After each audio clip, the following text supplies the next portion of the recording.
আমার শোনা দর্শক বন্ধুরা, আজকে আমি তোমাদেরকে আমার মাসির সঙ্গে ঘটে যাওয়া সত্য ঘটনা শেয়ার করব। গল্পটি শুনলে তোমার না খেতে থাকতে পারবে না। চলো শুরু করি। আমি মদুরায় থাকি, সবে কলেজের পরীক্ষা দিয়েছি আর রেজাল্টের অপেক্ষায় আছি। আমি সাধারণত বন্ধু বান্ধবের সঙ্গে ঘুরতে ভালোবাসি, কখনো কখনো সিনেমা দেখতে যাই। কিন্তু বেশ কিছু দিন পর এসব বিরক্ত লাগতে লাগলো। এবার আমার অন্য দিকে মন গেল, আর কাউকে লাগানোর ইচ্ছা হতে লাগলো। সে যেই হোক না কেন চলবে। আমার এই ইচ্ছা দিনের পর দিন বাড়তে লাগছিল। আমার মাসি আমাদের বাড়ি আসেন মাঝে মাঝে। আমার মেসোমশাই ব্যবসা করেন, তাই ব্যবসার কাজে বেশিরভাগ সময় বাইরেই থাকেন। তিনি আমার দূরের সম্পর্কের মাসি, তাই আমি ঠিক করলাম তাকে পটাব, আর যখন আমাদের বাড়ি আসবেন সেই সুযোগে তার সঙ্গে বন্ধুত্ব করব। একদিন এই সুযোগ এলো, আর আমরা একে অপরের সঙ্গে অনেকক্ষণ কথাবার্তা বলতে লাগলাম। একদিন শনিবারে আমি বিছানায় শুয়েছিলাম। ঘুম আসেনি, কিন্তু মেঘলা আবহাওয়া ছিল, তাই বিরক্ত লাগছিল। বিছানা থেকে উঠতেও ইচ্ছা হচ্ছিল না। শুয়ে শুয়ে স্বপ্ন দেখছিলাম, এরই মধ্যে আমি মাসির আওয়াজ শুনতে পেলাম। তিনি মায়ের সঙ্গে কথা বলছিলেন। আমি পরিষ্কার শুনতে পাচ্ছিলাম তাদের কথা। তিনি আমার ব্যাপারে জিজ্ঞাসা করছিলেন, আর মা উত্তর দিলেন আমি এখনো ঘুমোচ্ছি। তিনি আমার ঘরে এলেন, আমি ঘুমানোর ভান করলাম। তিনি আমার নাম ধরে ডাকলেন, কিন্তু আমি কোনো উত্তর দিলাম না। এরই মধ্যে আমার মা এসে তাকে বললেন তিনি বাজার যাচ্ছেন কিছু কেনাকাটা করার জন্য। তারই সঙ্গে বললেন কফি করে খাওয়ার জন্য, আর দরজা বন্ধ করে রাখতে বললেন, যেহেতু বাবা আগেই বাইরে চলে গেছেন। আমার মনে হলো এটা যেন আমারই দিন। আমি চিন্তা করলাম। দরজা বন্ধ করার পর তিনি আমার ঘরের কাছে আবার ফিরে এসে আমাকে ঘুম থেকে ডাকতে লাগলেন। আমি ধীরে ধীরে চোখ খুললাম আর তার দিকে তাকিয়ে হাসলাম। তিনি আমাকে উঠে মুখ হাত ধুতে বলে কফি তৈরি করতে চলে গেলেন। আমার মাথায় হঠাৎ একটা বুদ্ধি এলো। আমি আমার গায়ে তেল মাখতে শুরু করলাম স্নান করার জন্য।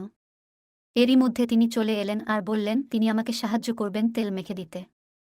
তিনি আমার আগে পেছনে তেল মাখতে শুরু করলেন, আর আমার ভালো লাগতে লাগল। আমার লাঠিটা ধীরে ধীরে দাঁড়াচ্ছিল। তেল মাখানোর পর তিনি গরম জল আনতে গেলেন। তিনি যখন জলের গামলা নিয়ে আসছিলেন, তখন আমি ইচ্ছাকৃতভাবে আমার তোয়ালে অর্ধেক ফেলে দিলাম, আর তিনি আমার লাঠি দেখতে পেয়ে কিছু বললেন না। কিছুক্ষণ পর তিনি জিজ্ঞাসা করলেন তিনি আমাকে স্নান করিয়ে দেবেন কিনা। আমি বললাম ঠিক আছে। আর তখনই তিনি বললেন তোয়ালেটা খোলার জন্য। আমি লজ্জা পাওয়ার ভান করলাম, কিন্তু তিনি তার হাত দিয়ে টেনে তোয়ালে খুলে ফেললেন। তিনি পেছন থেকে আমাকে স্নান করানো শুরু করলেন। গায়ে হাতে পিঠে সাবান মাখানোর পর তিনি সামনের দিকে এলেন।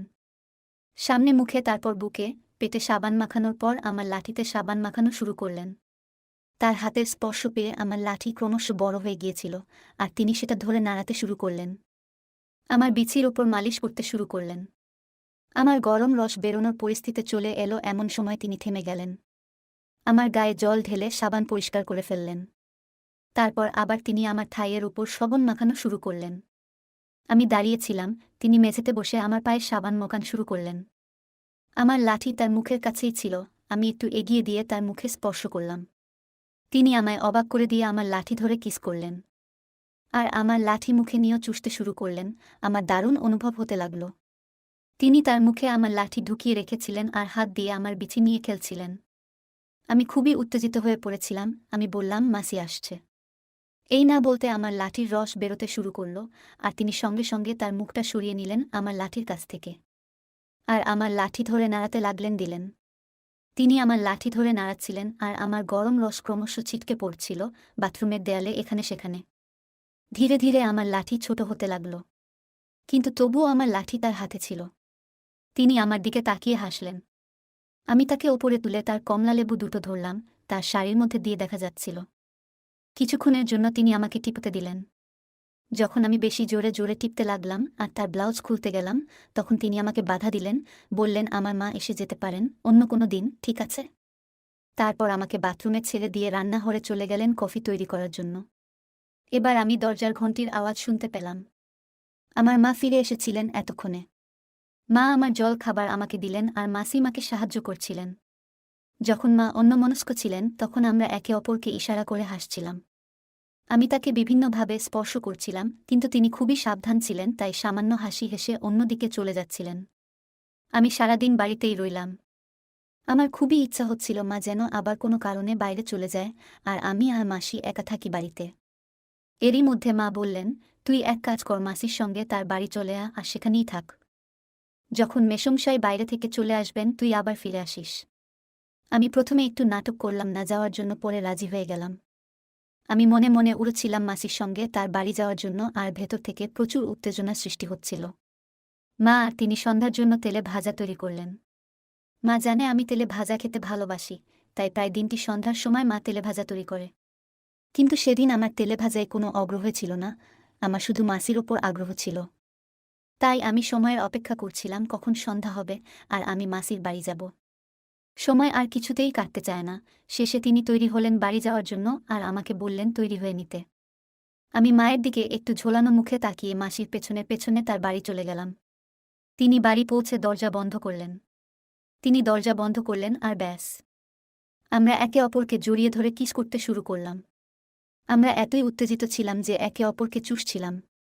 আমি তার শাড়ির ওড়না খুলে ফেললাম, তার বড় বড় কমলালেবু আমার চোখের সামনে বেরিয়ে পড়ল। আমি তার ব্লাউজের ওপর দিয়ে কমলালেবু দুটো নিয়ে খেলতে শুরু করলাম। আমার আর সহ্য হলো না, তার ব্লাউজ খোলার চেষ্টা করলাম। যেহেতু আমি নতুন তাই আমার ব্লাউজের হোক খুলতে অসুবিধা হচ্ছিল। শেষে তিনি আমাকে সাহায্য করলেন ব্লাউজ খুলে ফেলার জন্য।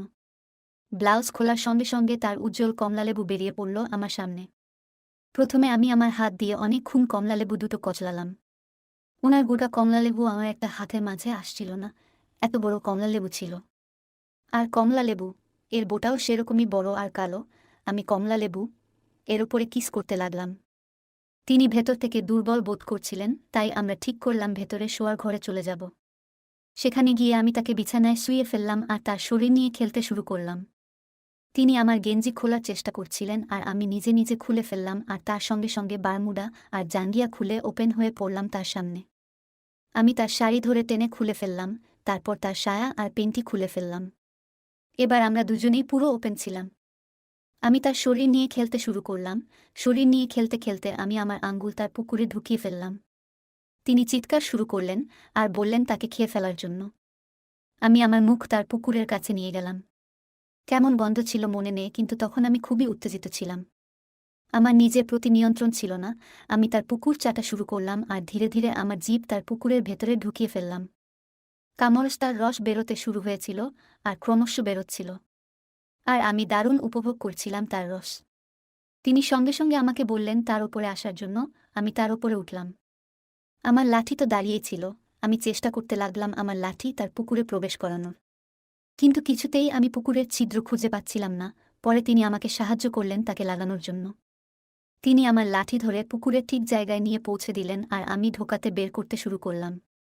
এইভাবে আমি শুরু করলাম আমার জীবনের সর্বোত্তম খেলা। তিনি আমাকে জড়িয়ে ধরে ফেলেছিলেন আর তার কলসি অপরের দিকে লাফাচ্ছিল, আর তিনি জোরে জোরে চিৎকার করছিলেন, আহ আহ, আরও জোরে, আরও। আর আমি তাকে জোরে জোরে লাগানো শুরু করছিলাম। এইভাবে আমি ক্রমশ জোরে জোরে কলসি ধাক্কা দিতে লাগলাম। আমি হঠাৎ কাঁপতে শুরু করলাম আর আমার কামড় রস বেরোবে বলে। তিনিও তার কলসি জোরে জোরে নাড়াতে লাগলেন, ক্রমশ অপরের দিকে ধাক্কা দিচ্ছিল, আর আমি আরও গভীর ধাক্কা দিচ্ছিলাম, আর হঠাৎ আমার কামড় রস বেরোতে শুরু করল। তখন আমার লাঠি তার পুকুরের মধ্যে আর সমস্ত রস তার পুকুরের মধ্যেই ফেলে দিলাম। সকাল থেকে এখন পর্যন্ত খুব তাড়াতাড়ি কেটে গিয়েছিল, কিন্তু সত্যি সত্যি খুবই আনন্দদায়ক ছিল। আমরা দুজনেই বিছানার ওপরে শুয়েছিলাম আর একে অপরের সঙ্গে বিভিন্ন বিষয় নিয়ে কথা বলছিলাম। তিনি আমার লাঠি নিয়ে খেলছিলেন আর আমি তার কমলালেবু এর সঙ্গে। এরই মধ্যে আমার লাঠি আবার দাঁড়িয়ে পড়ল। তখনই তিনি আমাকে জিজ্ঞাসা করলেন আমি আবার খেলতে রাজি আছি নাকি। আর এতে কোনো সন্দেহই নেই যে আমি রাজি ছিলাম।